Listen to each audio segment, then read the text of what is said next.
Well, season 4 is not starting out like we hoped it would. I love this life with you.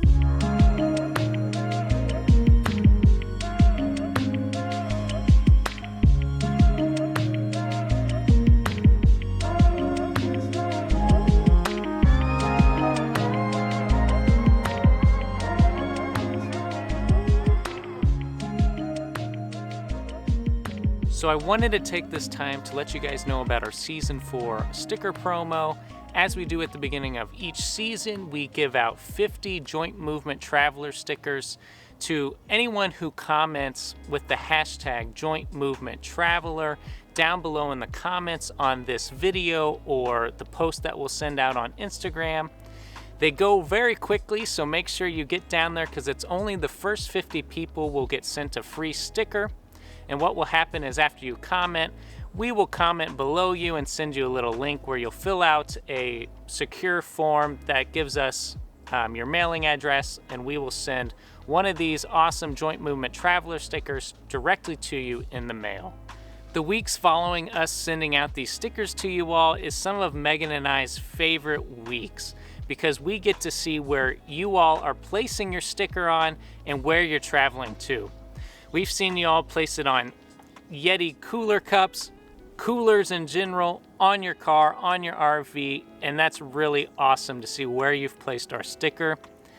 And then usually included with that hashtag is places you all have been traveling to, and we love to see that. So after you comment on this video and receive one of your Joint Movement Traveler stickers, be sure to tag us in the post using the hashtag Joint Movement Traveler so we can see where you're heading to this summer and fall. Well guys, travel therapy doesn't always go according to plan. This lifestyle takes a lot of flexibility because things are constantly changing. We had originally planned to return to RV living full-time in Big Betty after our Wisconsin assignment ended. But as I was beginning to look at RV parks near our next travel therapy contracts, I quickly found out that there was just no place to park Big Betty.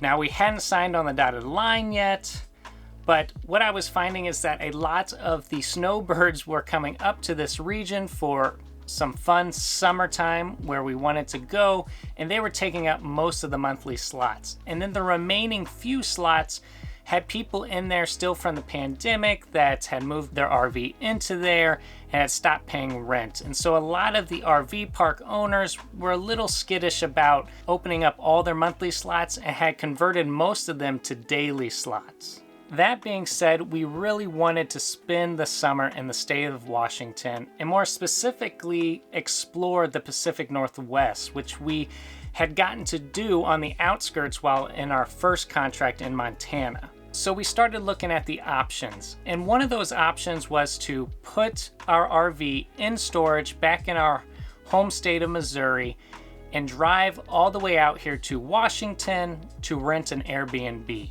A lot of travel therapists rent rooms from Airbnb, Furnish Finder, or some other website where they can rent a room or an apartment. And so we thought, let's try to go down that route if we really want to go to Washington. Oh, also, season 4 is in Washington. We're going to be near the Seattle area, and we are really excited to explore the amazing national parks around here and just the natural beauty of the ocean that's nearby, the mountains that are nearby.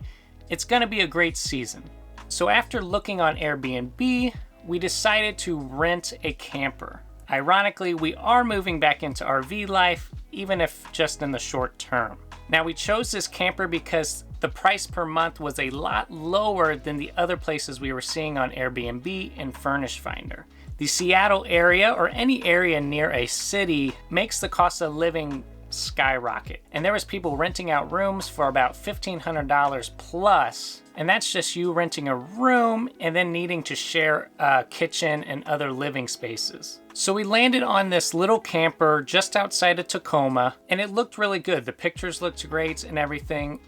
But upon arriving to the camper, yikes. As we checked in on Saturday at our appropriate time, we entered into the camper and we quickly realized it wasn't that clean. And so there was mold up in the top cabinets where we were going to keep our clothes. There was mold in the shower. We tried to cook a meal and there was just no propane. It was all empty. And then when we tried to put the little bit of food and drinks that we had in the fridge, we realized the fridge was not getting cold and was not working. Talk about a rough arrival, especially after 31 hours of driving to get here.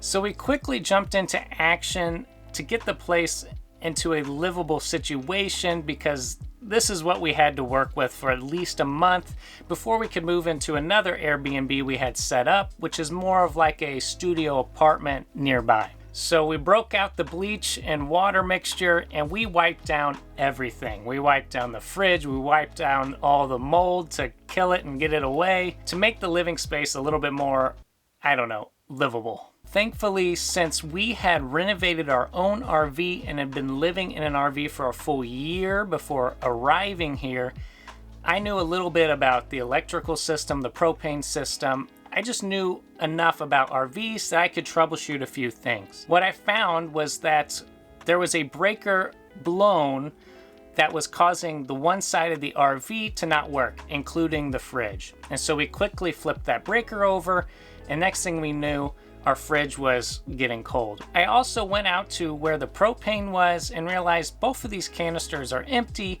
and contacted the Airbnb owner to say, hey, can you please fill these up? Would have appreciated it if it would have already been filled when I arrived. And a tip we like to give people who use Airbnb or travel often is what we typically do is we bring a set of bed sheets and pillows with us to each place that we're going, just in case if the quality or cleanliness is not up to par to our standards, then we just pull off their bedding and we put our own down, and that helps us sleep a whole lot better. After we had ran through everything, cleaned everything, swept, wiped everything down, put in our own bed sheets, and got all the systems running, it's not as bad as when we first got here. And so we can definitely live here for the 1 month that we have signed up for before we move out. And so just trying to be flexible and make the best of our situation and realize that we're still in an awesome place, the Pacific Northwest, and that's why we wanted to come here.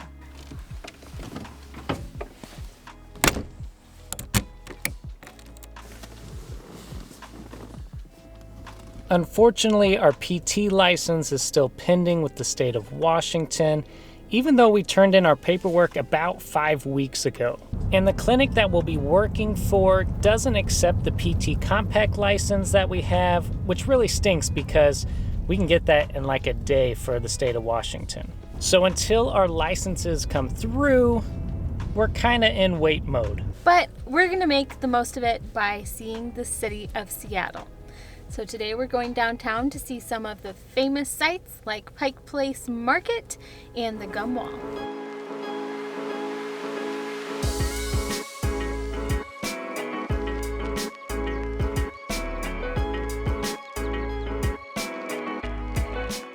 I feel like I'm hiking up a mountain.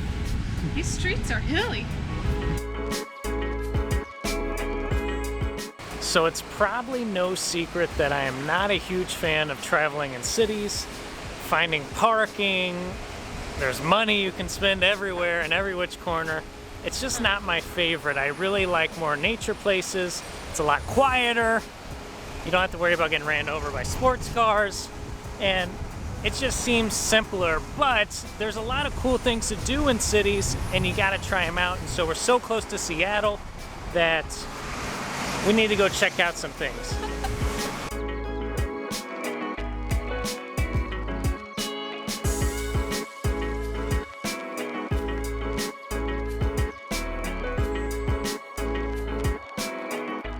This is a whole alley of gum walls. I was expecting just like a little gum wall, but we're on Post Alley. It's behind First Avenue, close to the water. And we walked up on some nasty gum. And it even smells a little like rotten fruity, you know? It's pretty gross.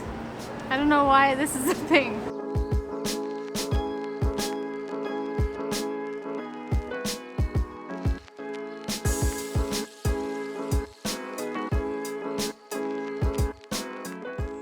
Yeah, I don't quite know what to think of the gum wall.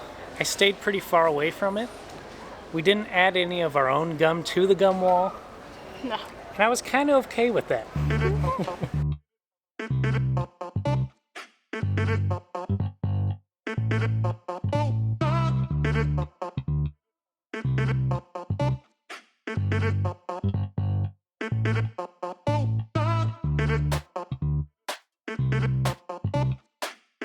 They're beautiful. There's so many fresh, beautiful flowers. I love it. I gotta get some.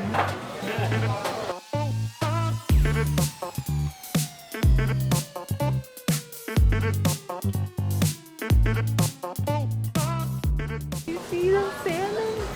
$16 a pound for those salmon. They look amazing. Look, there's fresh veggies over there. Wow, this is some fresh fish, fresh vegetables, fresh flowers. It's all fresh up in here. So fun! And the market just kind of keeps going, which is really cool. Yeah, we only got 2 hours. Gotta see it all. Yeah. Here, Yeah. just pop the whole thing in your try. mouth. Okay. Don't Oh, it's bite a it in lot half. softer. Yeah. Don't bite them in half, just put the whole thing. Then chew. The more you chew, the sweeter it will get. Keep going. That And looks then now pretty you can play sour. that game when you get home. Whoever makes the face loses. Right. Take the Yeah, there we go. I like that. So I'm rolling it between my hands. I guess I'm working the pulp out. Whoop, and the oil out. It's getting oily. And this is to help it from being super bitter when you bite into it.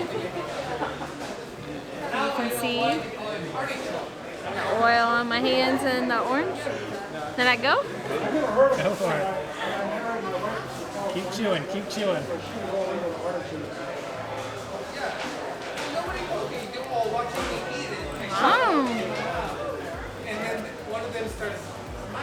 It's very sour. But it tastes good after a while. Yeah. It's kind of like a little like candy gummy. Yeah, it's really That's really good. I like it. It's like grape oranges instead of grape tomatoes. So we're outside of Beecher's Handmade Cheese on Pike Place, close to Pike Market, whatever. And here you can watch them make cheese. So we just walked up on a window of a huge vat of milk. So we're gonna see if we can hang around this place and see what else they do inside.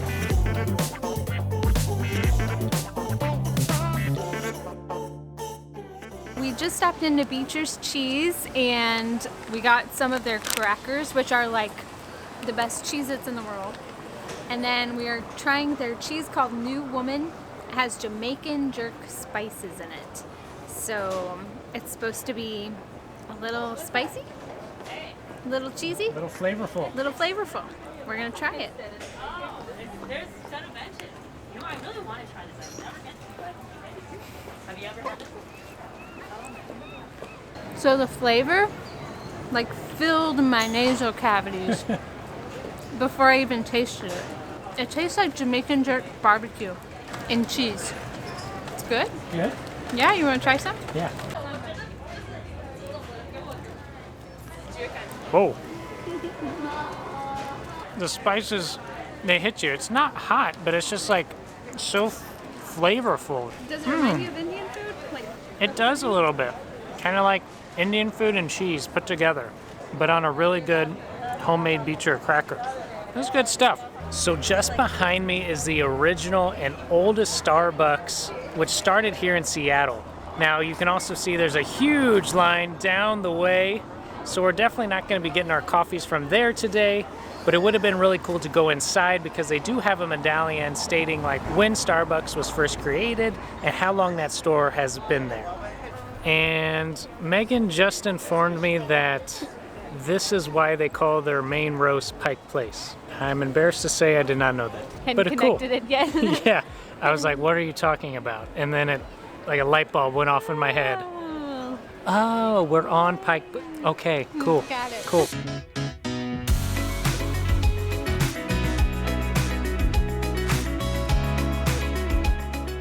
So before we leave Seattle tonight, we thought we had to stop by the Amazon Go store, where you get to go in, grab your items, and then walk out. So how this works is really fascinating. And so what you do is when you first enter the store, you're kind of in a little lobby area, and you're going to sign up through their little Amazon One account here, and you're going to put your credit card information in, and then they're going to scan your palm. And so now every time you come to the Amazon Go store, you just enter the store by holding your palm down to the sensor. It lets you in the gates, and then that's how you pay. It automatically charges you when you exit and you scan your palm. Talk about hassle-free, or robots are taking over the world. I don't know how I feel about this. Now they have my palm. What could they do with it? Also, I didn't think palms were that different between people. I don't know. This is a little too high tech for me. So what you can also do is, if you don't want to scan your palm in there and that's how you get in the store and pay for your stuff, you can scan your credit card just simply by hovering it over it, or signing up through their Amazon Go app and then use their Amazon Go app when you want to enter. So there's 3 different options.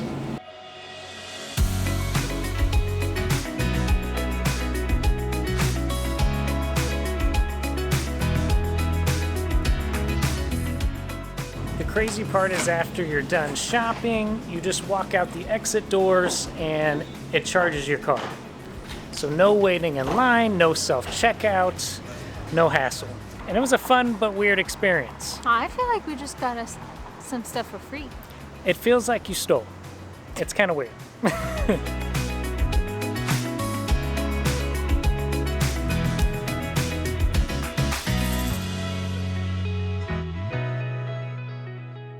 So the other day we got to go into Seattle and see a lot of cool things. We got to go to the market, walk around the streets, see the bay there, see boats out on the bay. It was a lot of fun. But it would be misleading if we didn't tell you that it was a stressful time, because as we were having fun, we were also dealing with the Washington Board of Physical Therapy, who emailed me to let me know that some of the stuff that I had sent about a month ago to get my physical therapy license had not been received by them. At that point, we were looking at a week without working here, and it would take a little bit to get all of our stuff resent into them. So while we were enjoying Seattle, we were also taking moments where we were off to the side, working on our phone frantically to try to figure out what were they missing, why was it missing, and talking to the other state boards to see what happened, why weren't things being sent from here to here. Eventually, we realized that there was not much else we could do. We resubmitted all the documents that they wanted us to, and we kind of just had to wait because we couldn't get a hold of anyone who was actually working on the application. We were talking to receptionists and people in the middle who really couldn't help us. Thankfully, our recruiter that we're working with has been reaching out to the clinic director that we're going to be working for, and they have some contacts at the Washington State Board, and so they've been putting in a good word on our behalf to hopefully expedite this process so we can get our physical therapy license and go back to treating patients while here in Washington. Then fast forward the next day, we did get a call from someone from the State Board who actually works with the processing the applications, and she told us that everything was there, that they had received everything for my application, and that we were moving on in the process. While it was good news, we still don't have our physical therapy license, and right now it seems that we're still waiting on our FBI background check. So here we are in wait mode again. Now, I don't want this to come off as us complaining a lot, but we did want to display our frustrations and show you how this process of changing contracts, moving to a different state to work, can definitely be very stressful, especially when you arrive and you don't quite have your license yet. And so we just wanted to display that to you. We are very thankful for the lifestyle that we get to live, but it isn't always smooth sailing as maybe Instagram shows.